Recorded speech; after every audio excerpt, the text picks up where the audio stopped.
Hi guys, my name is Lucia and today I have a review on some Colourpop stuff that I hauled probably about a month ago at this point. I will link that haul down below because I also talk about some stuff from Ulta that I am not going to be discussing in this video. In this video I'm going to be reviewing some lipsticks and the Good Sport palette. So I do want to start with the Good Sport palette. I know a lot of you guys said you were excited for my review and I have been using this non-stop for the last 2 weeks and I'm really excited to give you my thoughts. So first of all, this is the box that it comes in and this is the actual packaging. The packaging does not have a mirror. These are the shades. I will be doing an arm swatch of all of the shades in this palette. First, just for some nuts and bolts, this palette retails for $16. There is no mirror, which really bums me out. The palettes with the mirror are $18, and I would have paid $2 extra for a mirror, but there is no mirror. They have 5 metallics and 7 mattes. One of the metallics is a metallic with glitter particles in that, but I am going to go through every single shade and my thoughts on that. Each shadow has 1 gram of product, and if you want a comparison, these are the Colourpop single shadows. These have 1.5 grams. So these shadows are 2/3 of a large regular single press shadow. Now that I've gone through that, I want to give you my thoughts on this palette, and overall, I love this palette. I do not use that word very frequently when it comes to makeup, but this is my perfect fall palette. There's hardly anything I would change about this palette. You have some beautiful green cool tone shades over here. You have some warm tones, and overall it is just such a beautiful palette. So I'm going to go through the shades by row. The first shade being the shade Wild Out. This is a champagne shade. I do have this palette on my eyes today, so I have Wild Out all over the lid. Something I will say is that for all of the metallics, I use the NYX glitter glue. Some of them do have glitter in them, and then some of them just perform better with the NYX glitter glue. If you don't own a glitter glue, I really recommend investing in one. I didn't use one with metallic shadows up until very recently, and it has really changed the game for metallic shadows, especially on the lower lash line right here. This shadow would never stick. It would get all over my under eyes, and now I put glitter glue there and it stays. I really like the shade Wild Out, and I also like that you can pair it with the orange shadows and it makes sense, or you can pair it with the purple shadows like I did today. Then we have the shade Hooky. This is an orange, but it's not too orange. It does have some brown in it. It is a really nice orange. Something about this palette is the 2 oranges here are pretty unique because they do have some brown deepness to them. It's not just orange. They really do work with the rest of the palette. The shade Rookie might not look so unique, but it actually really is because it has blue glitter in it, which is really, really interesting and I really, really like. To the eye from far away, it does just look like an orange, but when you get up close, you can see that blue glitter and it really takes the look to the next step. Now, this is one of the shadows. It does have glitter. You do need to use a primer, but with that glitter primer, I never experienced glitter fallout, and it's not chunky glitter. You don't feel these big chunks when you swatch it. It is very finely milled, and it's a really beautiful, super, super unique shade. Now we have the shade Sista. This is the bright purple. There are 2 other purples. Sista is what I have in my crease right now, along with some of the other deeper purples. And really the only problem I experienced with this palette was with the purples. The purples are hard to blend, but they're not impossible. You just have to be careful. So the first time I used one of the purples, I think it was the shade Flow, I did not go in with a light hand because I was used to these other shades that blend really easily. So I went in too heavy-handed and the pigment stuck to one place. It would not blend out. I had to take my entire eye look off and start over. It's not that the shadow isn't good, you just have to be careful. You should be careful anyway when you're using a pigmented shadow. I just wasn't really thinking. It was early and I was doing my makeup. But now when I use the purples, I always am consciously aware that I can't do a ton of product at once because it won't blend. But this is a really nice purple. It's more bright. It reminds me of the purple in the Deuce palette. So if you have that palette, I think that this compares in terms of brightness. It's not as bright, but it certainly is brighter than the other purples. Next, we have the shade Licious. This is a beautiful yellow gold shade. This does have glitter. It's not chunky, but it is very crumbly. You do need to have a glitter primer or else it can get messy, but with a glitter primer, it is amazing. I took some pictures of certain looks that I did with this palette, and I'm going to put them up as I reference the shadows that I'm talking about, but I really like the shade Licious, and I would use it with the purples, so I would do basically what I did now, but put Licious on the lid instead of Wild Out. That's what I did yesterday, and it was a beautiful look. So the next shade is the shade High Hopes. It is an orange brown. I would use this as a transition for my warm tone looks, but you do have to be careful because it's not really a transition shade. It's a bit too deep for that. I would still use it like that. I would just go very, very light-handed, build up the shade. It is really nice. You don't have problems blending if you go lightly and you just work slowly. But I'm not talking super, super slow. I don't spend hours doing my makeup in the morning. You just need to be aware that they don't blend completely effortlessly, which most shadows don't, but I still think they blend really well. Next is the shade Reckless. Probably one of the hardest to blend. I think Reckless and Flow are the hardest. So with this, touch it with your brush, tap it off, build it up. It's beautiful when you build it up, but just be careful. Next is the shade Trooper. This is a beautiful transition. It is a yellow. It is really, really nice. I have it in my crease today as a transition. It just really, really helps those purples to blend in with your skin. Any cool tone look that you're doing, whether it's with the purples or the greens, Trooper just really, really helps it all come together. Also, after I put the purples on my crease, I like to go back with Trooper kind of towards my brow bone. It just blends everything together. This blends very easily. It isn't too pigmented, but it certainly can be built up. But also, if you just want that slight transition shade, you got that. I really enjoy that shade. To the last row, this is the shade Hooked. It is a green. This is metallic, but it's not nearly as metallic as the other metallics. I kind of think of this as a satin, even though it doesn't say it's a satin online. This shade I don't use on its own, or I haven't. It's not that I wouldn't, but I have been using it under the shade Ebb. So the next shade is the shade Trophies, which is a dark, almost black, but it's a green.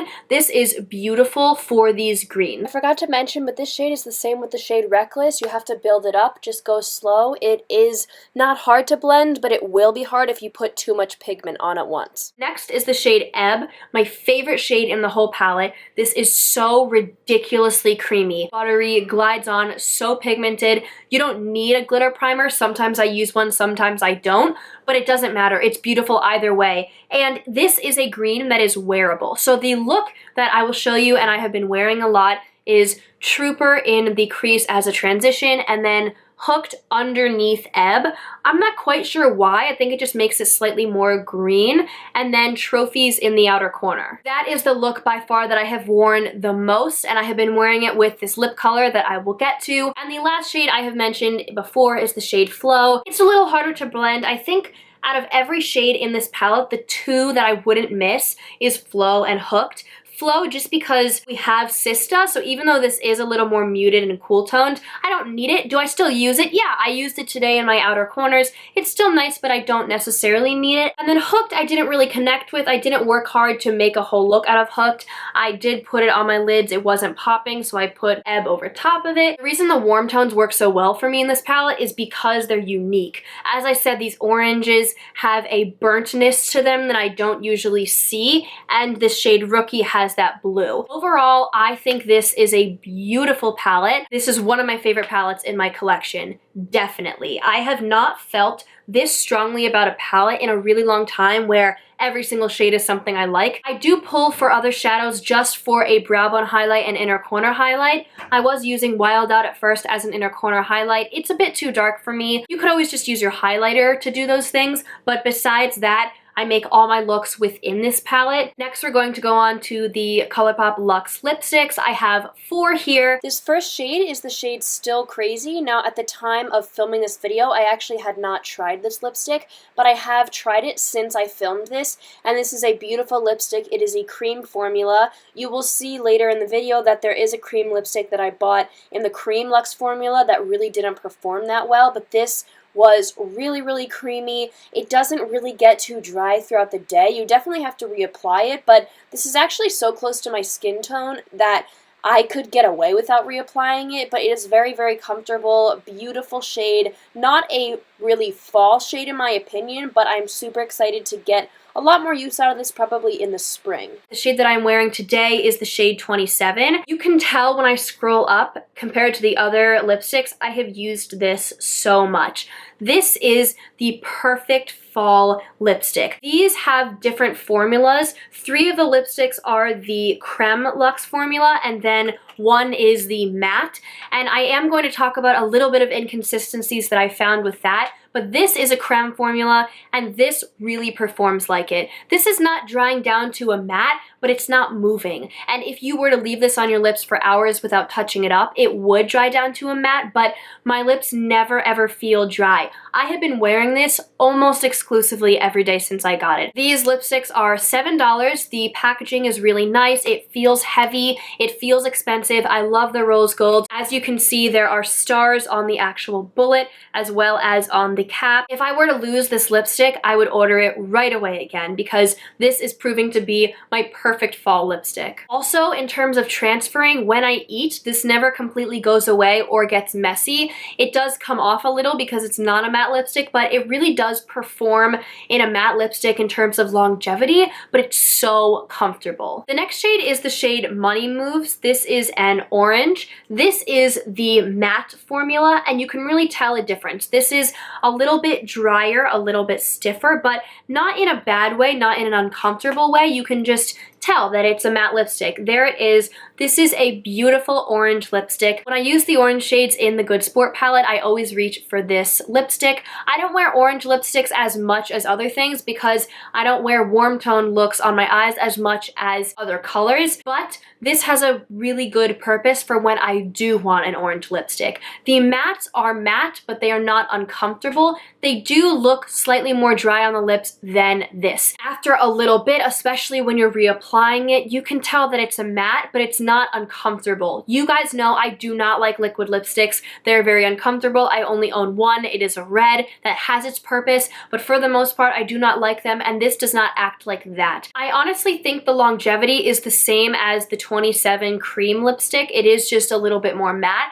but it's not anything that I really notice a big difference between the two. The last lipstick I got is the shade Scorpio Moon. This is a cream or a creme, and this is a Kathleen Lights collaboration in her Zodiac palette. I will start off by saying it is a beautiful shade. However, I did have the most problems with this lipstick. This is the shade right here. I have been wearing this a lot on my Instagram, and you guys have been asking me what I've been wearing. It has been this. You can see it is a beautiful cool toned mauve-y pink. The first complaint is with the formula. Like I said, this is a cream. 27 is also a cream. I absolutely thought this was a matte before I looked. By the way, just a side thing, this is what the underside of the lipsticks look like, so only Scorpio Moon says what kind it is. The other ones just say the name. That kind of bothers me. I wish that they had the formula on it just really for YouTube purposes, so when I'm talking about it. This is really, really dry. It goes on a little bit dragging, and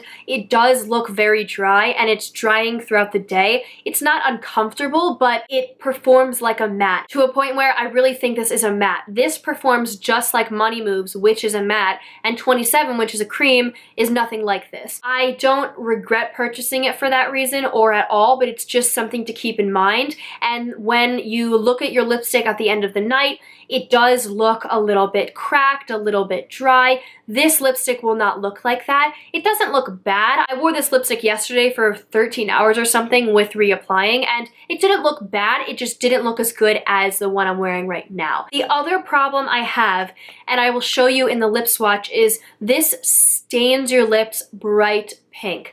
I woke up this morning from wearing this yesterday and my lips were still bright pink. Now, if you don't reapply your lipstick every time you eat, don't buy this. End of story. If you're not gonna reapply, you're gonna look like you are having a popsicle meltdown on your face, and it's not cute. It really isn't cute. Sometimes when a lipstick stains your lips, it's just a little tint and you're like, oh, that's nice, that's cool. No, this does not look like this shade. This shade looks like a cool tone mauve pink, but throughout the day, even when you're not eating, the more you talk, the more the inside of your mouth kind of looks hot pink, because when it wears down, that hot pink is left. So that lipstick was on for maybe 60 seconds total, and look how bright pink my lips are already. Imagine the lipstick being on all day. It is this, but times 10. Now, you do get a little bit of a ring on the inside of your lips when you wear this. I just wipe it off. It's not really bad. It doesn't come back after I wipe it off that one time, maybe halfway through the day, but there definitely are some issues with this lipstick. Now,